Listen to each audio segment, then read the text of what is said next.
12 नवंबर 2023 सोमवार की सुबह उत्तर प्रदेश के एक छोटे से गांव आनंदपुर में गांव की पुलिस चौकी पर वातावरण हमेशा की तरह शांत था। कुछ ग्रामीण कागजी कार्रवाई के लिए आए थे, जबकि कुछ अधिकारी फाइलों की समीक्षा कर रहे थे। यह शांति एक महिला के आगमन से भंग हो गई। वह अंदर आई, या कहना चाहिए लगभग लड़खड़ाती हुई भागी आई। उसका चेहरा बेसुध था, उसकी आंखें लाल और सूजी हुई थीं। वह गांव की एक खूबसूरत महिला प्रीति थी। प्रीति ने एक डिजाइनर साड़ी पहनी हुई थी, मेकअप किया हुआ था, लेकिन ऐसा लग रहा था कि आंसुओं ने उसे बिगाड़ दिया था, जिससे वह शानदार और दुखद लग रही थी। कहानी की शुरुआत। अधिकारी जी, मेरे परिवार को बचाओ, प्रीति सिसकती हुई बोली। उसकी आवाज कांप रही थी। मेरे पति गायब हो गए हैं। उस दिन ड्यूटी पर तैनात युवा सब इंस्पेक्टर अर्जुन ने जल्दी से उठकर प्रीति को कुर्सी पर बैठाया। वह एक युवा अधिकारी थे, जिन्हें हाल ही में गांव में तैनात किया गया था, लेकिन शांत और अवलोकनशील होने की उनकी क्षमता को प्रशिक्षण के माध्यम से सम्मानित किया गया था। उन्होंने प्रीति को एक गिलास गर्म पानी दिया और धीरे से उसे शांत किया। शांत हो जाओ, क्या हुआ है, हमें बताओ। अपना नाम और पता बताओ, और अपने पति के लापता होने की तारीख बताओ। प्रीति ने एक गहरी सांस लेने की कोशिश की और फिर अपनी कहानी शुरू की। एक कहानी जो सिसकियों के साथ बताई गई। उसने बताया कि उसके पति रवि 32 साल के थे। उनके पास 3 बुलडोजर थे और वे एक दयालु, मेहनती व्यक्ति थे जो अपनी पत्नी और बच्चों को बहुत प्यार करते थे। 2 दिन पहले शनिवार की सुबह उन्होंने प्रीति को बताया कि उन्हें चंदौली जिले में एक साइट पर कुछ दिनों के लिए जाना होगा। जाने से पहले उन्होंने अपने 4 साल के बेटे को गले लगाया और चूमा, लेकिन तब से प्रीति उनसे संपर्क नहीं कर पाई है। उसका फोन स्विच ऑफ है और उसने सैकड़ों बार कॉल की है, लेकिन कोई फायदा नहीं हुआ। उसने हर जगह पूछताछ की है, रवि के सभी दोस्तों और व्यापारिक भागीदारों को फोन किया है, लेकिन किसी को भी नहीं पता कि वह कहाँ है। उन्होंने ऐसा कभी नहीं किया। जब भी वह काम के लिए दूर जाते थे तो वह हर रात अपनी पत्नी और बच्चों को फोन करते थे। मुझे डर है कि उनके साथ रास्ते में कुछ बुरा हो गया होगा। अधिकारी जी, प्रीति ने बोलते हुए अपने गालों पर बहते आंसुओं को पोंछा। सब इंस्पेक्टर अर्जुन ने ध्यान से सुना और एक एक विवरण नोट किया। उसने अपने सामने बैठी महिला को देखा, एक पत्नी जो अपने पति के लिए चिंतित थी, लेकिन पेशेवर अंतर्ज्ञान से उन्हें लगा कि उसके दर्द में कुछ सच्चाई नहीं है। वह बहुत रो रही थी, लेकिन उसकी आंखें सूखी लग रही थीं। वह अपने पति के प्यार के बारे में बता रही थी, लेकिन उसकी आवाज में कुछ ऐसा था जैसे वह याद करके बोल रही हो। उसकी कहानी बहुत सहज थी, बहुत परिपूर्ण थी, जैसे कि पहले से तैयार की गई हो। जबकि प्रीति बता रही थी, वास्तविक त्रासदी की यादें एक बिल्कुल अलग कहानी थीं। एक कहानी जो केवल वही लोग जानते थे जो इसमें शामिल थे। त्रासदी शनिवार की सुबह से नहीं, बल्कि भाग्य से पहले शुक्रवार की दोपहर से शुरू हुई थी। उस दिन रवि सामान्य से जल्दी घर आ गया था। उसकी पत्नी प्रीति ने कहा था कि उसकी एक दोस्त के साथ हेयर अपॉइंटमेंट है और वह पहले ही बाहर जा चुकी है।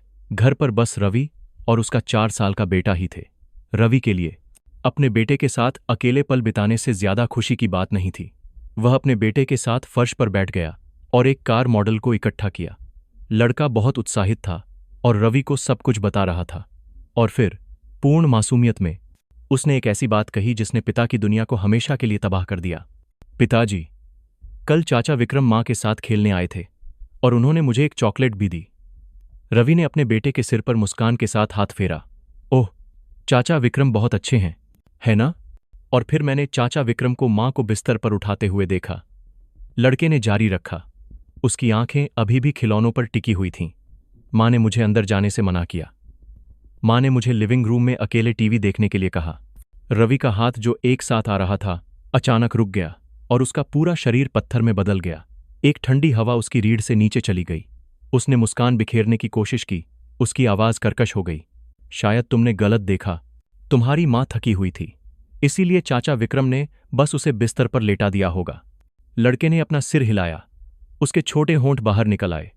नहीं, चाचा विक्रम ने मां को ऊपर उठाया, जैसे आप मुझे उठाते हैं, और फिर कमरे में बिस्तर की आवाज आ रही थी। रवि के पैरों के नीचे की जमीन खिसक गई। बच्चे के स्पष्ट शब्द अपनी शुद्धता के कारण हजारों आरोपों से ज्यादा दर्दनाक थे। वह जानता था कि उसका बच्चा किस बारे में बात कर रहा है। एक दर्द उसके सीने में कस गया। अपनी खूबसूरत पत्नी की छवि, जिसे वह बहुत प्यार करता था, अपने सबसे अच्छे दोस्त की छवि जिसे उसने बचाया था। वे दोनों मिलकर उसे धोखा दे रहे थे। उसने सब कुछ याद किया। हाल ही में अपनी पत्नी के अजीब व्यवहार को याद किया। वह संदेश देते समय मुस्कुरा रही थी और बिस्तर में ठंडी हो गई थी। उसने विक्रम की अपनी पत्नी की ओर देखने वाली चोर नजरें याद कीं। ईर्ष्या और विश्वासघात का दर्द उसके दिमाग में एक जानवर की तरह दहाड़ रहा था। लेकिन जब उसने अपने बेटे का मासूम चेहरा देखा तो उसने इसे दबाने की कोशिश की। उसे सबूत चाहिए, अकाट्य सबूत। जब प्रीति लौटी तो रवि ने सामान्य व्यवहार किया। उसने दर्द और नफरत को अपने अंदर छुपा लिया। एक भी दरार नहीं छोड़ी। यह उसकी जिंदगी की सबसे लंबी रात थी। वह उस पत्नी के बगल में लेटा था जिसे उसने गले लगाया था, लेकिन उसे पराई और गंदी महसूस किया। उसके दिमाग में एक योजना बन गई। अगली सुबह, शनिवार की सुबह, रवि उठा और अपनी पत्नी से चंदौली में अचानक काम के बारे में बताया।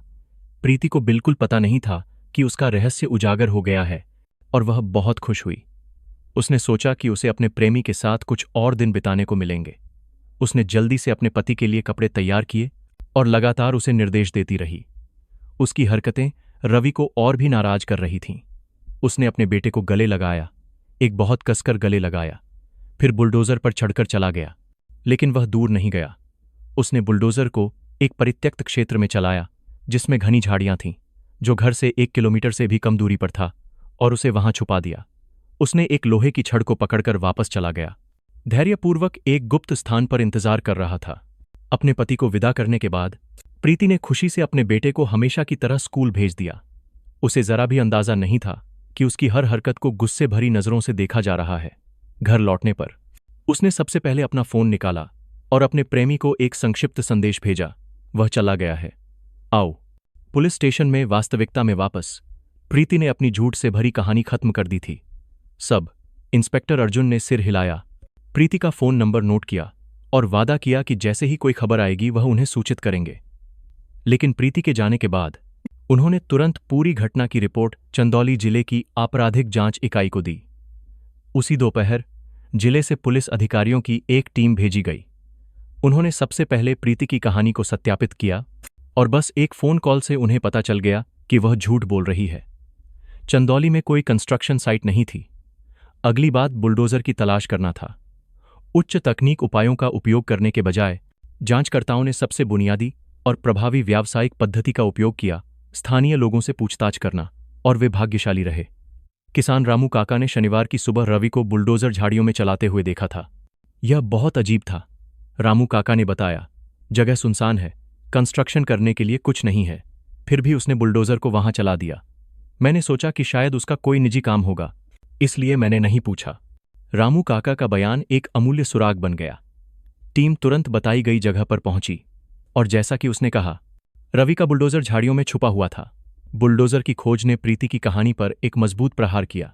इससे पता चला कि रवि कहीं काम करने नहीं गया था। उन्होंने जानबूझकर अपनी कार को घर के पास ही उस सुबह छुपा दिया था जिस सुबह उन्हें लापता बताया गया था। उन्होंने ऐसा क्यों किया होगा? वह किस योजना की तैयारी कर रहा था और क्या उस योजना का उनके लापता होने से कोई संबंध था?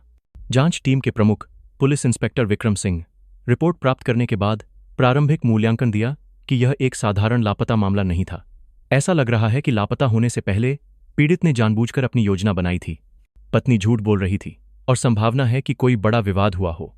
प्रेम और रोमांस से संबंधित विवादों की ओर जांच पर ध्यान दें। तुरंत लीलाराम नाम के एक व्यक्ति की पृष्ठभूमि की जांच करें। साधारण लापता होने की खबर से यह मामला एक पारिवारिक त्रासदी के अंधेरे कोनों को उजागर करने लगा था। पत्नी के झूठ का पर्दा गिरने लगा था।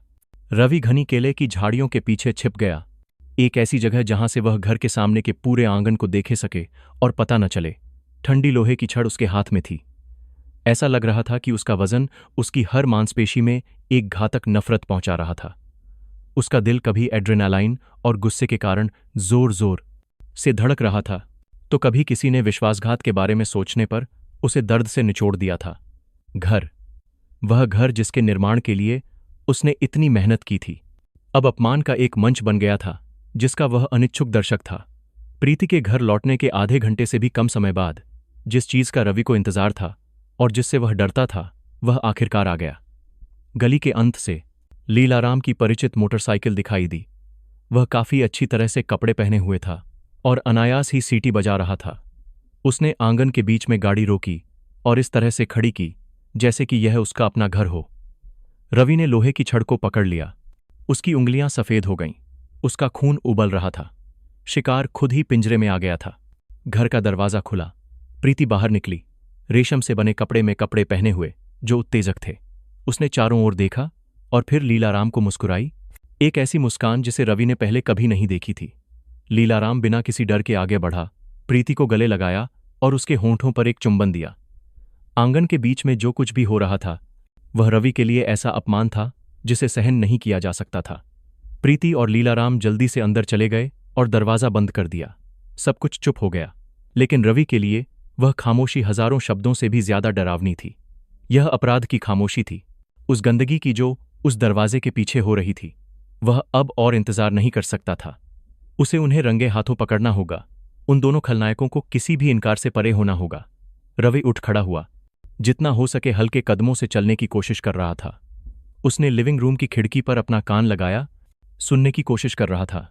शुरुआत में हौसी और लीलाराम के ताने थे, लेकिन फिर युगल के बेडरूम से ऐसी आवाजें आईं जिन्हें वह गलत नहीं मान सकता था।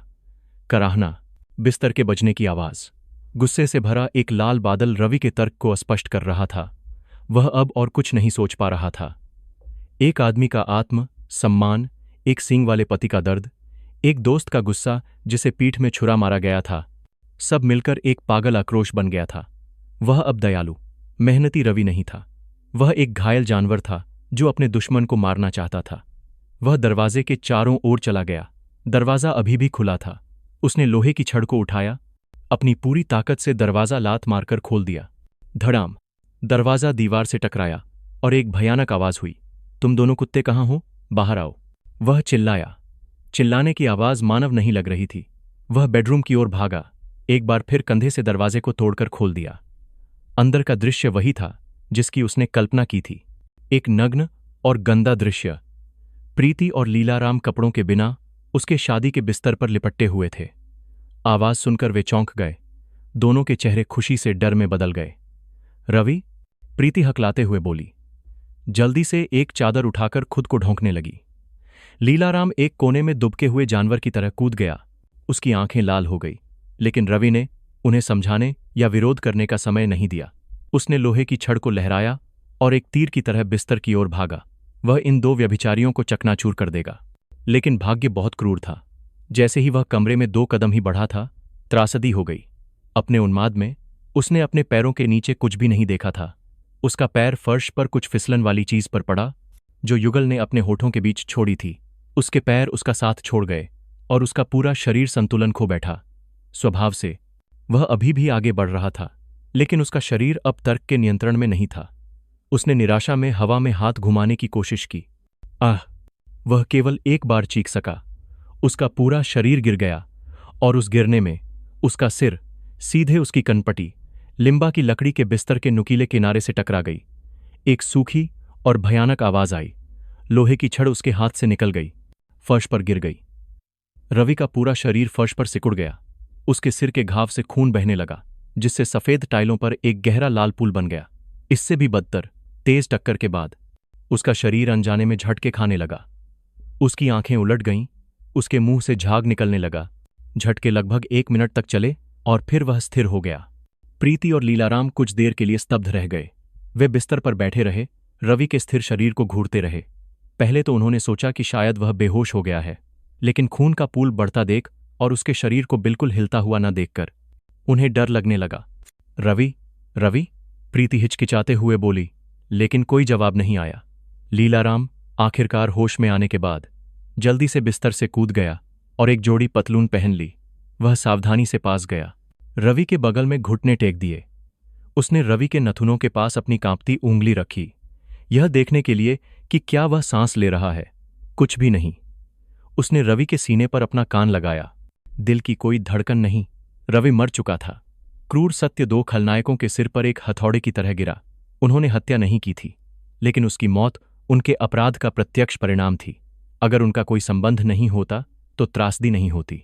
कॉल, एम्बुलेंस को बुलाओ, प्रीति घबराकर चिल्लाई। लेकिन लीलाराम ने उसका हाथ पकड़ लिया। क्या तुम पागल हो? वह चिल्लाया। अगर हम एम्बुलेंस को बुलाते हैं तो हम क्या कहेंगे? कहेंगे कि तुम्हारे पति ने हमें रंगे हाथों पकड़ लिया और गिरकर मर गया। तब पूरी दुनिया जान जाएगी और पुलिस भी शामिल हो जाएगी। भले ही हमने उसे नहीं मारा, हम बच नहीं पाएंगे।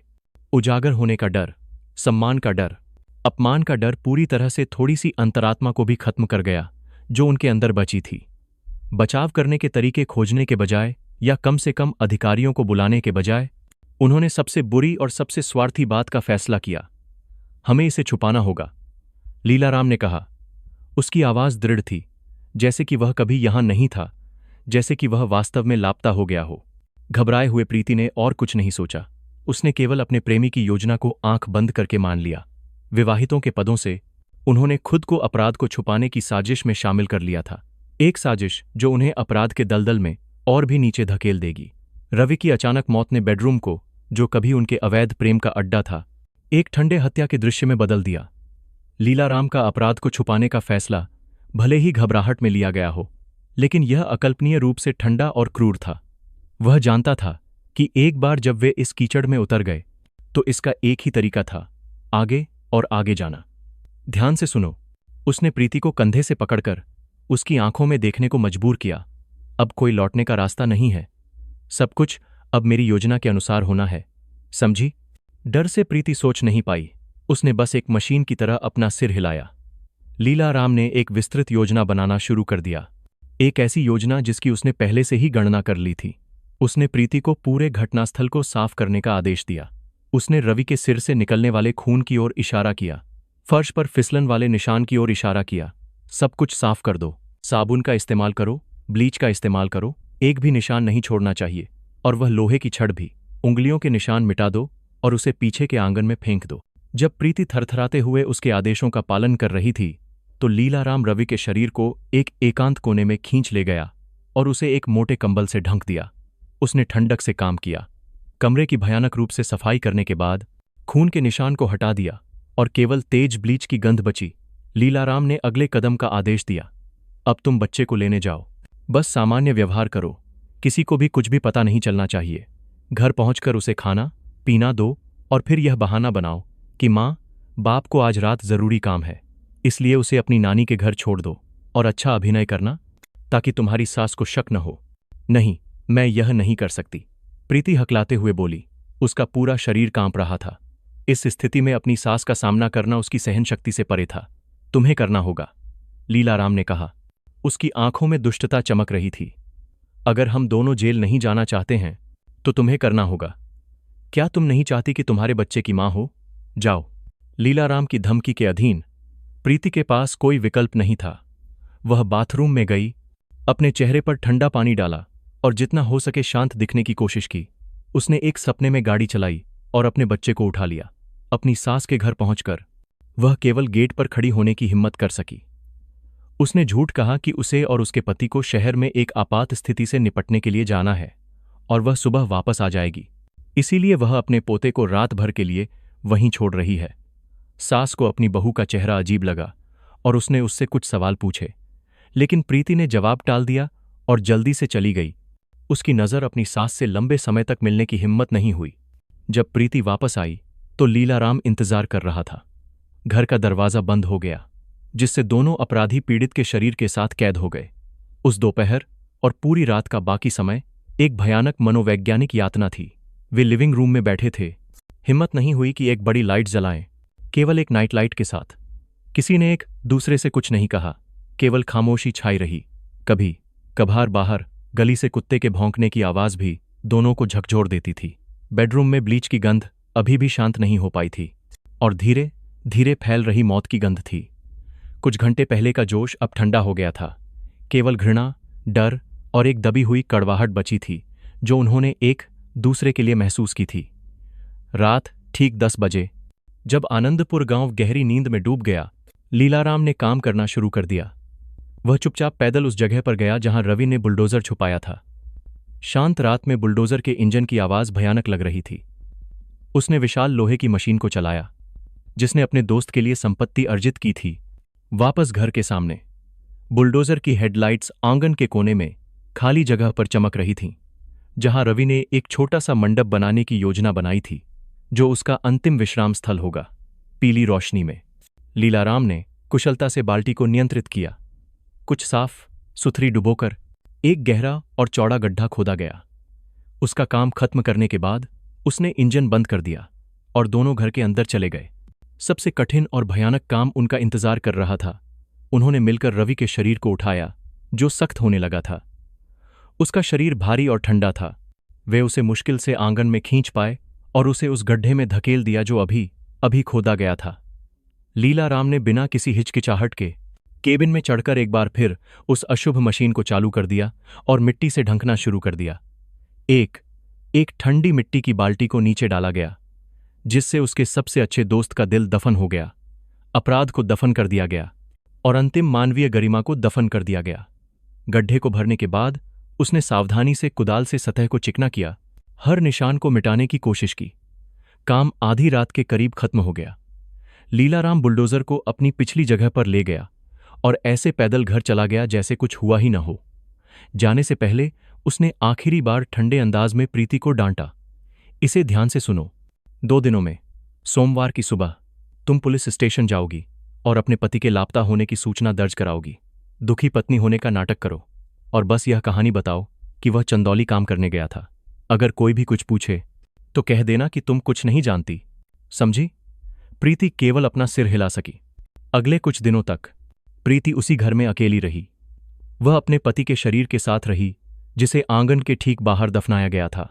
डर और अपराध ने उसके दिल को खा लिया, लेकिन स्वार्थ और जीवित रहने की इच्छा उससे कहीं ज्यादा थी। उसने अभ्यास करना शुरू कर दिया। उसने रोने का अभ्यास किया, चिंतित होने का नाटक किया और अपने पति की खबर पूछने के लिए हर जगह फोन किया।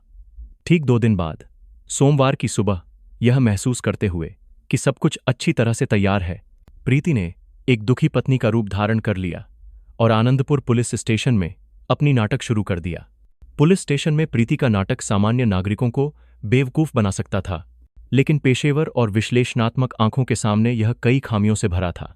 सब इंस्पेक्टर अर्जुन को रिपोर्ट करने के बाद अपने वरिष्ठों से आदेश मिले कि वह विषय के साथ नाटक जारी रखें, विश्वास और सहानुभूति दिखाने के लिए, जबकि चंदौली जिले से पुलिस अधिकारियों की एक टीम गुप्त रूप से शामिल हो गई थी। अनुभवी अपराध मनोवैज्ञानिक विश्लेषण करने की अपनी क्षमता के लिए जाने जाने वाले पुलिस इंस्पेक्टर विक्रम सिंह के आदेश के तहत जांच तेजी से और व्यवस्थित रूप से शुरू हुई। चंदौली पुलिस स्टेशन में काम करते हुए पुलिस इंस्पेक्टर विक्रम सिंह ने सब इंस्पेक्टर अर्जुन की मूल रिपोर्ट को बार बार पढ़ा। उन्होंने विरोधाभासी विवरणों को रेखांकित किया। पत्नी अच्छी तरह से तैयार है, लेकिन बनावटी तरीके से रो रही है। चंदौली में अचानक काम की कहानी उचित लगी है, रही है, लेकिन विशिष्ट विवरणों का अभाव है। एक पत्नी जो वास्तव में अपने पति के लिए चिंतित है, उसके पास उस तरह से अच्छी तरह से तैयार होने के लिए दिमाग नहीं होगा। पुलिस इंस्पेक्टर विक्रम सिंह ने टीम में मौजूद जासूसों से कहा, मुझे लगता है कि उसका दर्द वास्तविक नहीं है। पहली बात यह है कि चंदौली में तथाकथित काम को तुरंत सत्यापित किया जाए। इसके साथ ही एक और टीम को रवि के घर के सभी इलाकों में सर्वेक्षण करने के लिए आनंदपुर गांव जाना होगा। मुझे विश्वास नहीं है कि वह दूर गया है। आदेश जारी किए गए। प्रीति द्वारा उल्लिखित निर्माण कंपनी को सिर्फ एक फोन कॉल ने उसके पहले झूठ को उजागर कर दिया। कंपनी के निदेशक ने पुष्टि की कि वे चंदौली में कोई काम नहीं कर रहे थे और उन्होंने पिछले 3 महीनों में रवि के साथ कोई अनुबंध नहीं किया था। इस बीच आनंदपुर गांव में एक और टीम ने सर्वेक्षण शुरू कर दिया। वे न केवल पीड़ित की तलाश कर रहे थे, बल्कि स्थानीय लोगों से यह भी सक्रिय रूप से पूछ रहे थे कि क्या उन्होंने शनिवार की सुबह कोई असामान्य व्यवहार देखा था। शुरुआत में किसी ने भी कोई उपयोगी जानकारी नहीं दी, लेकिन जब एक युवा जासूस ने रवि के घर के पीछे के कृषि क्षेत्र में जाकर पूछताछ की, तो उसे एक अच्छा गवाह मिला। वह रामू काका, एक मेहनती किसान था जो एक खाई की मरम्मत कर रहा था। पूछे जाने पर रामू काका ने कुछ देर सोचा और अपना सिर खुजाया। शनिवार की सुबह, उस सुबह मैं 7 बजे के आसपास अपने खेतों की जांच करने गया था। मैंने देखा कि वह रवि अपना बुलडोजर गांव के बाहरी इलाके में बंजर जमीन की ओर चला रहा था। अजीब बात यह है कि वह मुख्य सड़क पर नहीं जा रहा था, बल्कि इस छोटे से रास्ते का अनुसरण कर रहा था। मुझे यह बहुत अजीब लगा, क्योंकि उस क्षेत्र में केवल जंगली पौधे हैं और उसके लिए बुलडोजर चलाने के लिए वहां कोई भी साइट नहीं है।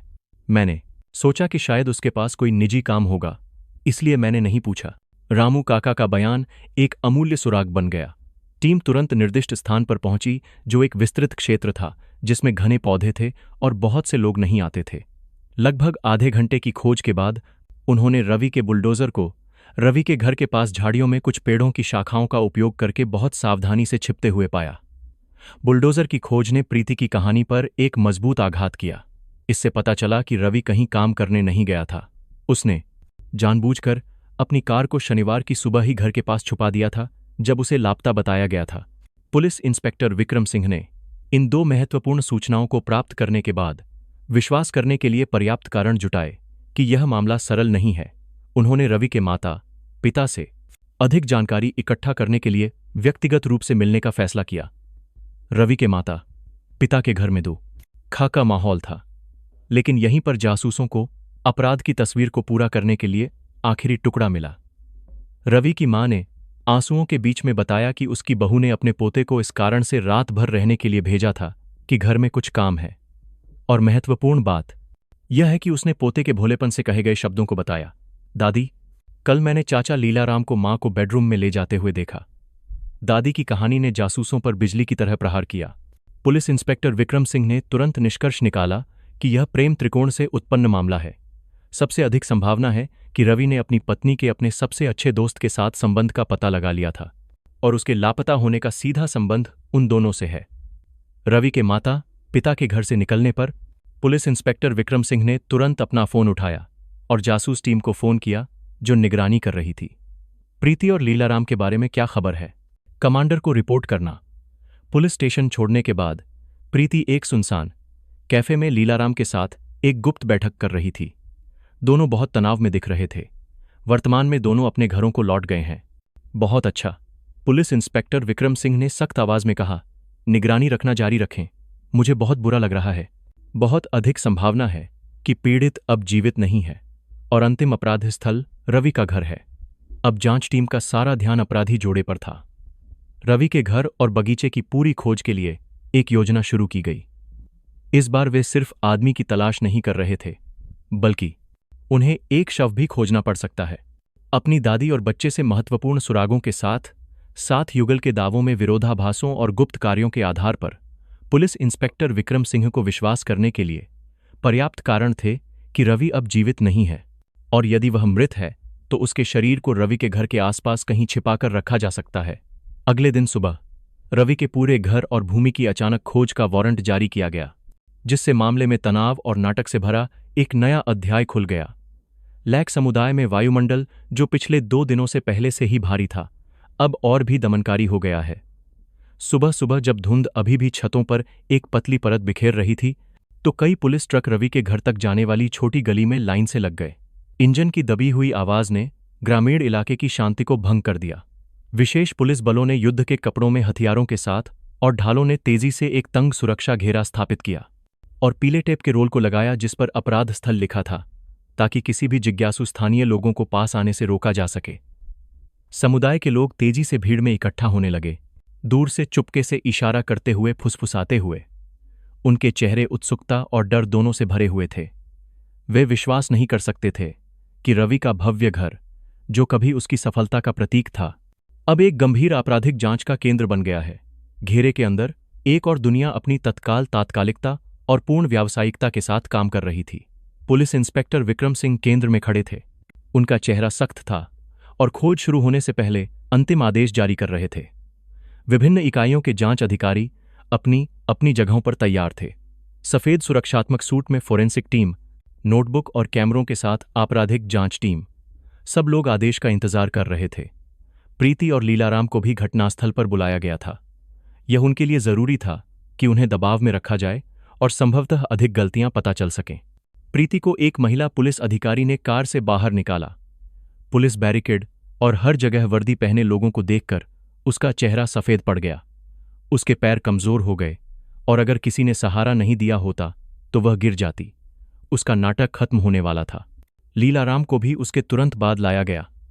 उसने अधिक शांत होने का नाटक किया, निर्दोष दिखने की कोशिश की, लेकिन उसकी आंखें लगातार प्रीति और घर के सामने के यार्ड की ओर जा रही थीं, जिससे अत्यधिक चिंता का पता चलता है, जिसे वह छिपाने की कोशिश कर रहा था। खोज शुरू हुई। पुलिस इंस्पेक्टर विक्रम सिंह ने आदेश दिया, टीम 1 घर के अंदर पूरी तरह से खोजें, टीम 2 यार्ड और बाहरी इमारत का सर्वेक्षण करें। सबसे छोटे विवरणों पर ध्यान दें। फोरेंसिक टीम ने घर के अंदर से अपना काम शुरू किया। उन्होंने एक व्यवस्थित तरीके से स्थानांतरित कर दिया। लिविंग रूम से शुरू होकर फिर अन्य कमरों में फैल गए। प्रत्येक वस्तु की जांच की गई, प्रत्येक सतह की जांच की गई, लेकिन दोनों के बेडरूम पर विशेष ध्यान दिया गया, जहां जांचकर्ताओं की वृत्ति ने उन्हें बताया कि यह अपराध का पहला दृश्य हो सकता है। कमरा आश्चर्यजनक रूप से साफ था। फर्श की टाइलें पॉलिश की गई थीं, एक भी धूल नहीं थी। बिस्तर पर चादरें सपाट थीं, लेकिन यह बहुत अधिक सफाई असामान्य थी। एक अनुभवी फोरेंसिक अधिकारी ने तुरंत पहचान लिया कि बहुत अधिक ब्लीच की गंध है। सर, ऐसा लगता है कि यहां हाल ही में बहुत सावधानीपूर्वक सफाई की गई है। संदेह को सत्यापित करने के लिए एक विशेष पराबैंगनी प्रकाश लाया गया।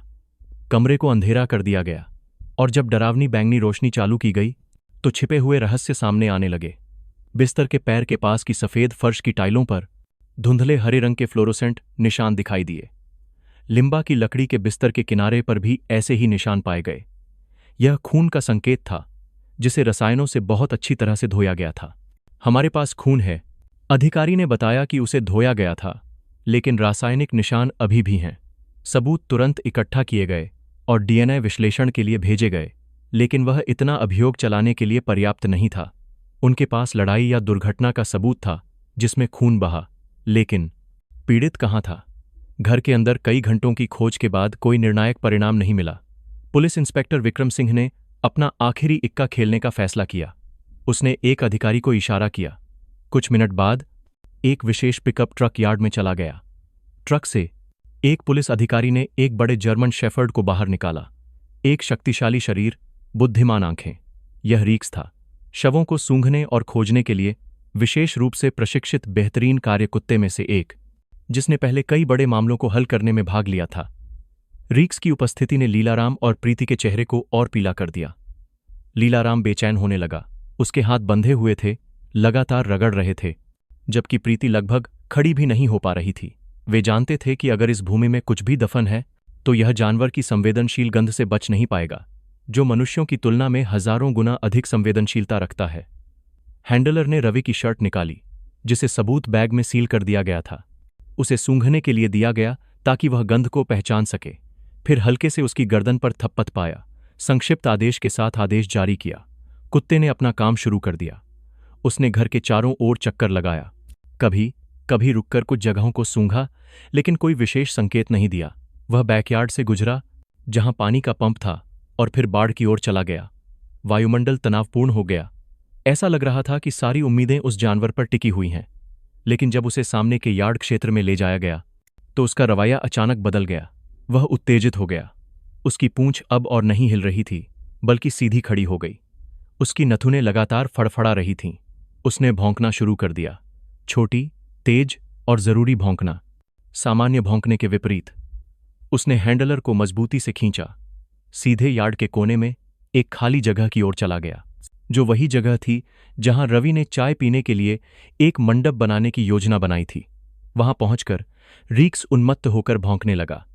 वह न केवल भौंक रहा था, बल्कि अपने दो सामने के पैरों का उपयोग करके जमीन पर जोर से खरोंच भी रहा था, जिससे यह पता चल रहा था कि उसके पैरों के नीचे दबी किसी अन्याय की भावना को वह महसूस कर रहा है। रीक्स के उन्मत्त पुनरावृत्त भौंकना गूंज उठे, शांति भंग कर दी और खोज के तनाव को दूर कर दिया।